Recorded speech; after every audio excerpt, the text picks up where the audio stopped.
পশুর হাটের খবর জানাতে রাজশাহী থেকে আমাদের সঙ্গে যুক্ত হচ্ছেন আহসান হাবিব অপু। অপু, শুরুতেই জানাবেন যে হাটে এবার প্রধান আকর্ষণ কোনগুলো, এছাড়া পশুর দাম নিয়ে ক্রেতা বিক্রেতারা কতটা সন্তুষ্ট এই বিষয়টিও জানতে চাই। এখন একেবারে শেষ সময়ের হাট চলছে, যেহেতু কুরবানি হাট বলা যায় জমজমাট কুরবানি হাট। রাজশাহী অঞ্চলে যেসব হাটগুলো বসে, নিয়মিত যেসব হাট বসে আর ঈদ উপলক্ষে যেগুলো বসছে, সবগুলো হাটই বেশ জমজমাট আমরা বলতে পারি। রাজশাহী জেলার মোট 35টি পশু হাট এই ঈদ উপলক্ষে শুরু হয়েছে, চলছে এখন।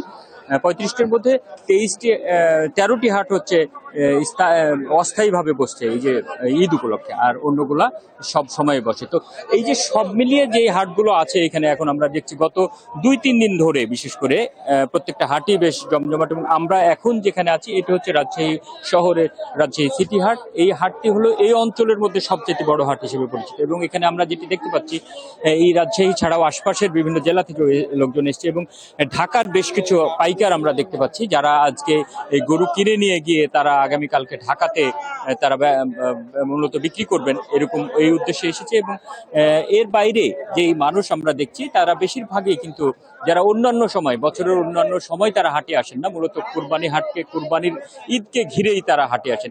এই হাটটি মূলত সারা বছর জুড়ে, যেটি মূলত ব্যবসায়ী এবং ক্রেতা বিক্রেতা বলতে পাইকাররাই মূলত হাটে বেশিরভাগ থাকে।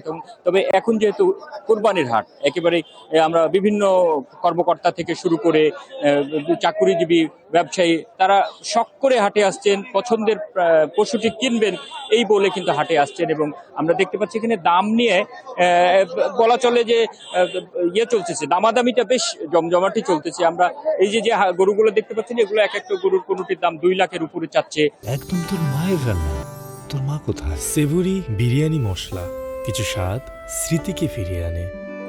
এবং বিক্রেতারা 2 লাখের উপরে চাইলে ক্রেতারা হয়তো 1.5 লাখ বলতেছে, 2.25 লাখ বলতেছে। মূলত দামাদামির কাজটি চলছে। আমরা বেশ কিছুক্ষণ ধরে এইটি দেখতেছি যে এই দামাদামির পর্বে মূলত পছন্দ যখন হচ্ছে, ক্রেতারা যখন বলছে তাদের পছন্দের কিছু, তখন তারা কিছুটা বেশি দাম হলেও আসলে কিনে ফেলছে। এবং এখানে যেই গরুগুলো আমরা দেখতেছি সেগুলো বেশিরভাগই রাজশাহী অঞ্চলের এখানকার যে খামারে পালন করা, বিশেষ করে বড় ব্যবসায়ীরা যেমন খামার দিয়েছে, এছাড়া বাড়িতে লালন পালন করা বেশ কিছু গরু আমরা এখানে দেখতে পাচ্ছি। গরু এবং ছাগল সবগুলো এই হাটে পাওয়া যাচ্ছে। এবং বেশিরভাগ জায়গাতেই আমরা দেখছি যে খাসির চাইতে গরুর হাটেই মূলত ক্রেতার সংখ্যা অনেক বেশি।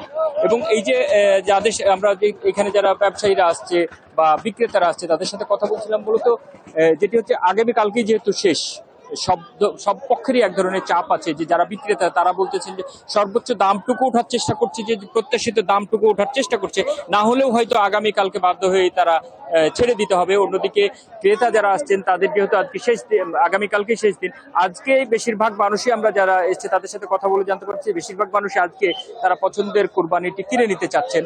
এরপরেও যারা দাম দরে হবে না বা পছন্দসই গরু পাবে না, তারা হয়তো আগামীকালকের জন্য অপেক্ষা করতে পারে। রাজশাহীর আশপাশের যেসব উপজেলা পর্যায় আছে, উপজেলা পর্যায়ের হাটগুলো সবগুলো হাটই কিন্তু এখন গত 2-3 দিন ধরে বেশ জমছে। এবং এখানে এই যে হাটের সার্বিক পরিস্থিতি মনিটরিং করার যে কাজটি জেলা প্রশাসনের পক্ষ থেকে বলা হচ্ছে যে তারা এটি দেখছেন। আজকে সকালেও রাজশাহী জেলা প্রশাসক নিজে এখানে এসেছিলেন, র্যাবের অধিনায়ক, র্যাব 5-এর অধিনায়ক তিনি এসেছিলেন, হাটের পরিস্থিতি দেখেছেন। এবং তাদের পক্ষ থেকে বলা হয়েছে যে আইন শৃঙ্খলা পরিস্থিতি স্বাভাবিক রাখার জন্য এবং হাটের জাল টাকার ব্যবহার যাতে না করতে পারে, হাটের ছিনতাইয়ের ঘটনা না ঘটতে পারে, আইন শৃঙ্খলা পরিস্থিতি যাতে সার্বিকভাবে ঠিক থাকে। এবং শুধুমাত্র হাট কেন্দ্রিকই নয়, হাটের বাইরেও ক্রেতারা যারা নিয়ে যাবেন অথবা যারা আসবেন তাদের নিরাপত্তার ব্যাপারটিও নিশ্চিত করছেন বলেই আইন শৃঙ্খলা বাহিনীর পক্ষ থেকে আমাদেরকে জানানো হয়েছে। বিলাস, ধন্যবাদ অপু আপনাকে।